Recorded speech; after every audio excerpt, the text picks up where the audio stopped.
So this is question 3. What have you learnt from your audience feedback? So the relationship between our audience and our product. We found that audiences want to identify with the video and the artist, and they expect conventions to be followed to give them a sense of familiarity with their products that come from the same genre. We also found that our product obviously needs to appeal to our target audience. So we had in mind that our target audience, which was female and sort of young adult, basically listed everything listed on this image.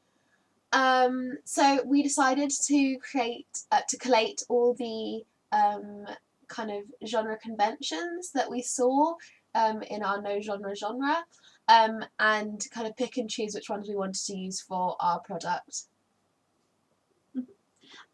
So in order to sort of get feedback on these things, we've asked people from our target audience to sort of give us feedback to understand what we need to change in our final piece. So for the rough cut of our music video, we showed it to people from this target audience, and this kind of feedback we got. So they were very clear on the sort of narrative. They understood the themes and the story running through of the characters being away from home. And they could see the connection between the verse and the chorus. Apparently that was due to the editing between the live action and Clay, where we cut between the two. So they could tell that the characters from there were connected to the narrative we were showing in the live action. What they didn't sort of approve of so much was how the structure of the song. There are only 2 chorus sections for the live action montage sequences, when we have 3 characters who are showing the sort of stories of, and they weren't entirely clear when the red lady character's narrative sort of ended and the purple plant guy's one started. They said that although they sort of approved of our editing in time with the music, they thought that we could use a bit more, since this is quite important in sort of bringing out the music. So like in the montage sequences in particular, we could definitely use some more music-based editing. They were very keen on our visual style and the sort of Clay style, and they liked the animation, although it was quite different to what they'd seen before.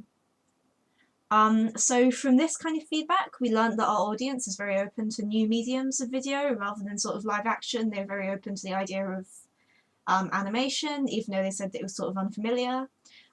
So they approved of that a lot. And we learned that we really needed to focus on the editing, because that's a very sort of vital part of, I guess that can change the meaning of the video, and it's very vital in sort of maintaining their interest and making sure that they just enjoy watching the video when the video and editing are in time. But we learned that in order to create atmosphere, this visual style of sort of the bright colours and the animation is very successful in the kind of space isolation theme we were looking for. So going back on the feedback, we decided to make some changes. So we only, as we only had the one chorus to use to fit in the 2 characters in their flashback scenes, we added a fade to black in between to make it clearer on which character we were talking about. And we added more jump cuts in the montage as well, just to kind of again make it more clear who we were talking about and to kind of add to the montage feel, because it was lacking in some parts. We also included more sequences and changed those sequences just to again improve the editing and make it more like clean cut. But we didn't make a huge amount of changes because our target audience quite liked our product and our music video. So they understood the narrative easily. And the editing bit that we decided to change, like the changes we made, were just to make the narrative really like clearer and fulfill the genre conventions. So for our ancillary products, we filmed some of the feedback for this with a member of our target audience specifically, and this is what he has to say. I don't like the aesthetic I'm not. I like the font. I like the design. I like everything about it. I feel like the font at the bottom, it's nice and everything, but I can't read it. So to counteract his kind of I can't read the font at the bottom, we decided to make the font bigger, as the font at the bottom, which is the website name, is quite small. And that's sort of quite vital in the marketing side Yeah. of the thing in order to sort of have people understand to get to the Yeah. website on the magazine advert. And the conventions of just a magazine advert in general. And yeah, again, it's sort of one of the, since we don't provide much information on the magazine advert, we realise that we do need to make sure that that's sort of clear to read.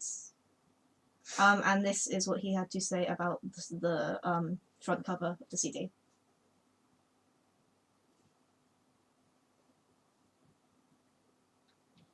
Yeah, I don't know. It's just the way you put it together, the design, how you layer words and the different fonts and the coloring of the fonts and everything, the pastel and everything looks really pleasing to the eye.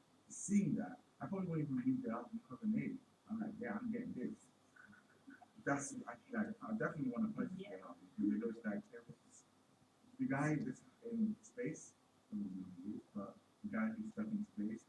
It just gives me something to be. It just makes me more curious to be like, what is this really about? Like, I want to know more.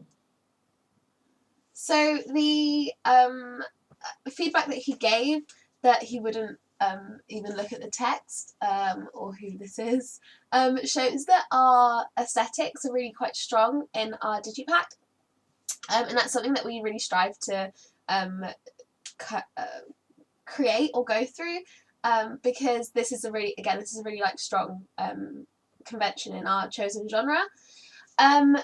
The fact that he didn't really know who the character in the middle was okay, because it's meant to be quite ambiguous, and our artist is meant to be quite mysterious. Yeah. So I think that's fine if we think that's okay if like he didn't know who it was.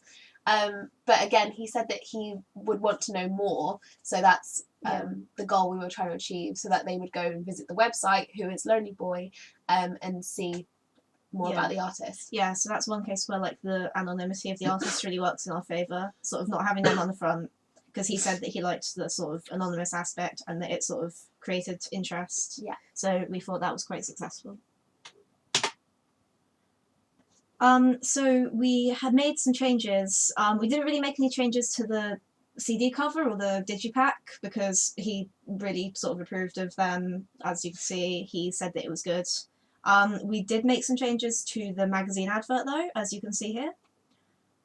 So we made the website text larger on the bottom just so to make it clearer to read and make it more understandable. We also changed the album name. As you can see on the previous slide, it was called Alone, but we thought that that was sort of almost overused theme in our thing, with the artist being called Lonely Boy, so we changed the album name to Astronomy.